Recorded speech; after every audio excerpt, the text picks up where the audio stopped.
wabarakatuh. Good morning everyone. So in this video we will explain about our material. The title is Pembelajaran Behavior, Kognitif dan Konstruktivitas dalam Belajar. We are from the 9th group. We have 6 members. My name is Putri Jani with my friend. Jadi saya di sini akan menjelaskan tentang teori belajar behavioristik atau tingkah laku. Jadi behavioristik ini merupakan suatu teori dari psikologi yang berfokus pada perilaku nyata dan tidak terkait dengan hubungan kesadaran atau mental. Kalau kesadaran atau mental ini biasanya berhubungan dengan kognitif atau otak.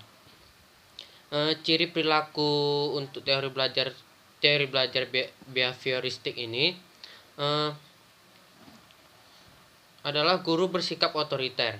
Otoriter di sini maksudnya karena behavioristik ini menekankan pada perilaku, jadi guru lebih fokus ke perilaku.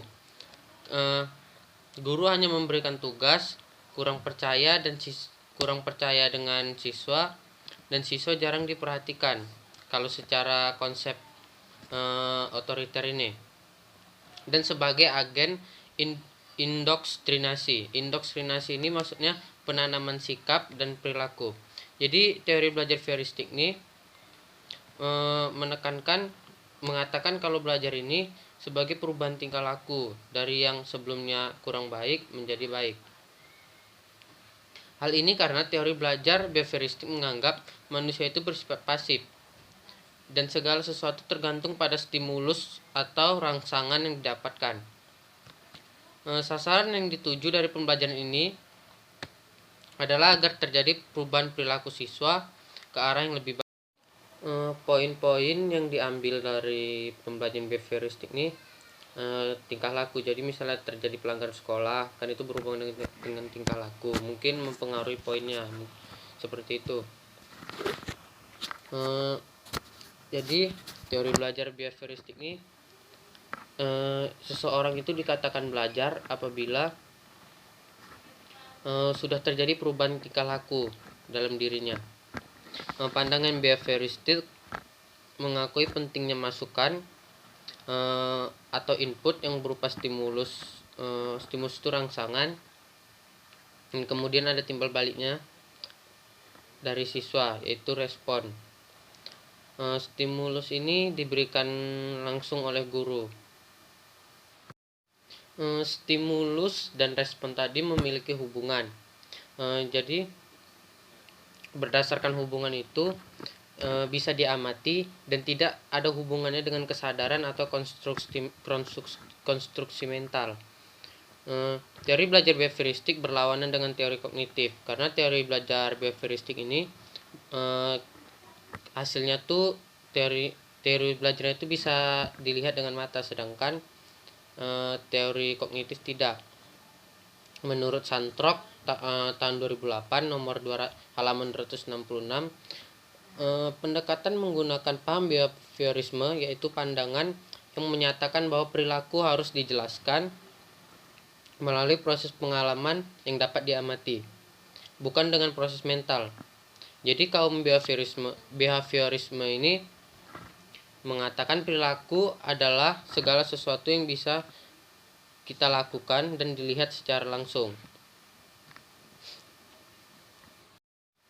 Jadi dari interaksi antara stimulus dan respon, sehingga terjadi perubahan dalam dia bertingkah laku.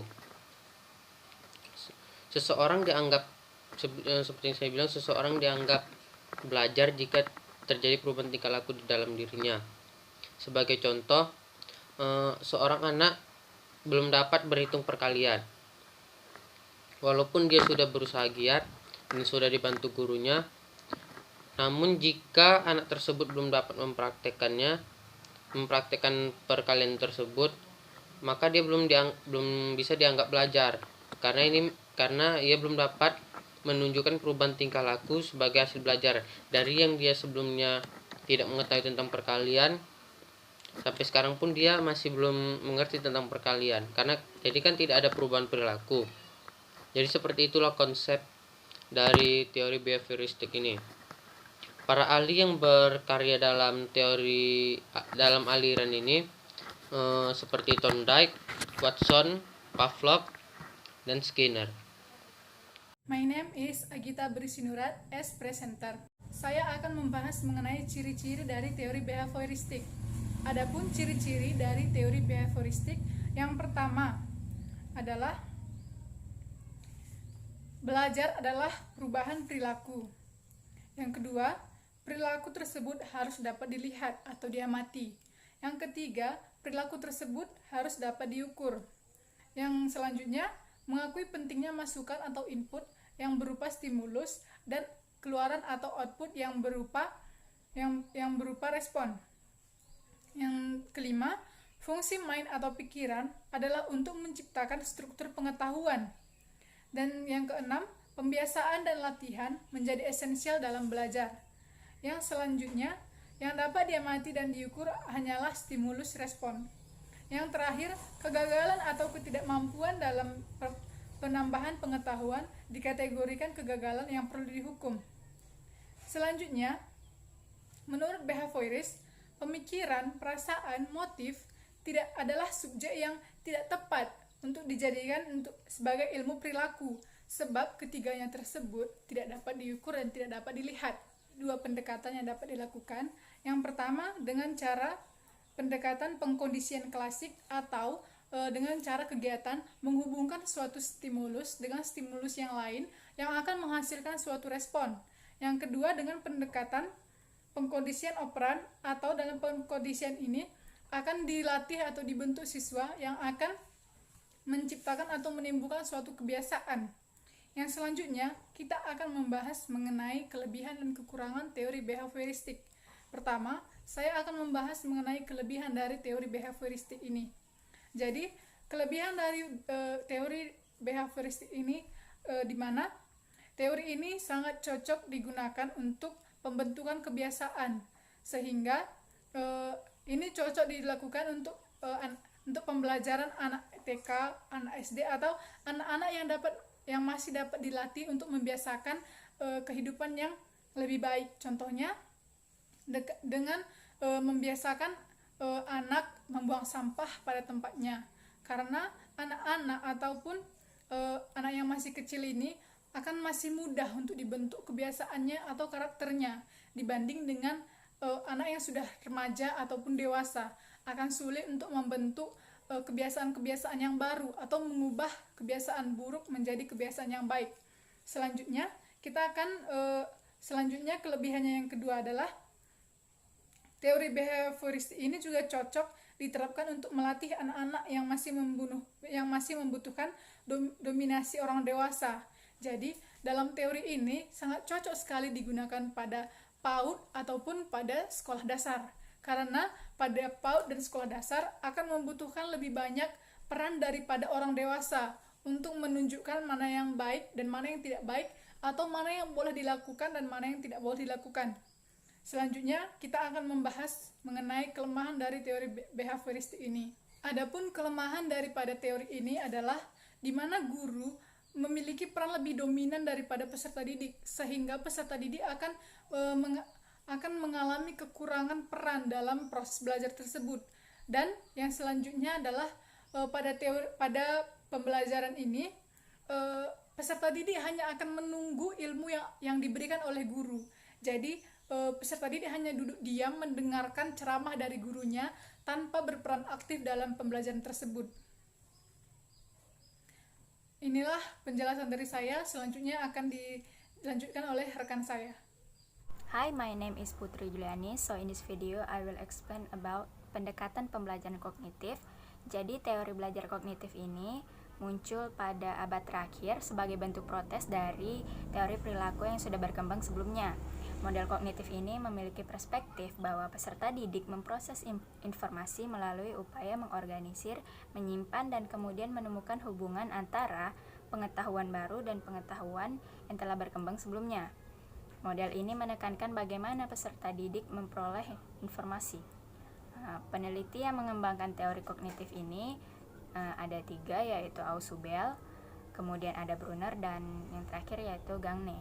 Dari ketiga peneliti ini, masing-masing dari mereka memiliki penekanan yang berbeda-beda. Untuk Ausubel, ia menekankan pada aspek pengelolaan yang memiliki pengaruh utama terhadap belajar. Untuk Brunner, bekerja pada pengelompokan atau penyediaan bentuk konsep sebagai suatu jawaban atas jawaban peserta didik memperoleh informasi dari lingkungan. Truk memaparkan bahwa penekanan kognitif ini mulai dari abad akhir ke-20 sampai saat ini masih terus digunakan. Penekanan kognitif ini menjadi basis bagi pembelajaran. Terdapat 4 pendekatan kognitif. Yang pertama yaitu kognitif sosial, yang kedua pemrosesan informasi kognitif, yang ketiga konstruktivis kognitif, dan yang terakhir yang keempat yaitu konstruktivis sosial. Untuk pendekatan kognitif sosial menekankan bagaimana faktor perilaku, lingkungan, dan orang saling berinteraksi mempengaruhi proses pembelajaran. Untuk pendekatan pemrosesan informasi menitik beratkan pada bagaimana anak memperoleh informasi melalui perhatian, ingatan, pemikiran, dan proses kognitif lainnya. Selanjutnya yaitu untuk pendekatan konstruktivis kognitif menekankan konstruktivis kognitif terhadap pengetahuan dan pemahaman. Yang terakhir yaitu pendekatan konstruktivis sosial, fokusnya yaitu terhadap kolaborasi dengan orang lain untuk menghasilkan pengetahuan dan pemahaman. Selanjutnya saya akan menjelaskan tentang pembelajaran kognitif sosial. Teori kognitif sosial ini menyatakan bahwa faktor sosial, kognitif, dan faktor perilaku menjadi peran penting bagi pembelajaran. Bandura menyatakan bahwa pada saat murid belajar, mereka akan bisa mempresentasikan atau mentransformasikan pengalaman mereka secara kognitif. Kemudian Bandura mengembangkan model determinisme resiprokal yang terdiri dari 3 faktor utama. Yang pertama itu perilaku, yang kedua person, yang ketiga lingkungan. Pada model ini kita akan menemukan pembelajaran observasional yang bisa disebut sebagai imitasi atau modeling, yaitu merupakan pembelajaran yang mengikuti perilaku orang lain.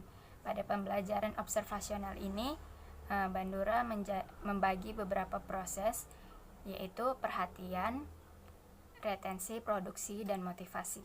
Sekian pembahasan dari saya, kemudian akan dilanjutkan oleh teman saya.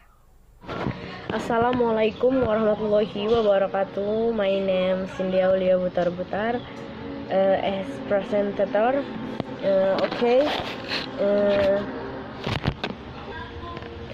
Okay, now I want to present my material about pendekatan pemrosesan informasi. Pada pendekatan ini, murid mengelola informasi, memonitornya, dan menyusun strategi berkenaan dengan informasi tersebut. Menurut pendekatan pemrosesan informasi, anak secara bertahap mengembangkan kapasitas untuk memproses informasi, dan karenanya secara bertahap pula mereka mendapatkan pengetahuan dan keahliannya secara kompleks. Menurut Robert Siegler, ada 3 karakteristik utama pendekatan pemrosesan informasi, yaitu yang pertama pemikiran, mekanisme pengubahan, dan motivasi diri. Selanjutnya ada konstruktivis kognitif. Teori ini menekankan pada pencairan tiap individu untuk mendapatkan makna saat mereka berinteraksi, menguji, dan memodifikasi suatu pola menarik yang terjadi di lingkungan. Pengertian tersebut dikemukakan oleh Parker dan Goichea 2000. Selanjutnya ada konstruktivis sosial. Menurut Vygotsky 1978 dalam Schaeffel 2013 halaman 234, merupakan bentuk konstruktivisme yang menyarankan agar seorang siswa membentuk pemahamannya dalam konsep sosial dan kemudian memahami dan mendalaminya. Konstruktivisme sosial menekankan peran guru dan menyarankan agar guru mempertimbangkan pertanyaan mendasar dalam mengajar, yaitu bagaimana caranya mengatur dan mengimplementasikan aktivitas belajar, memotivasi siswa, dan memberi tugas atau menugaskan dalam mata pelajaran. Menurut Piaget, masa sekolah dasar, yaitu 7-11 tahun, berada pada masa operasional konkret.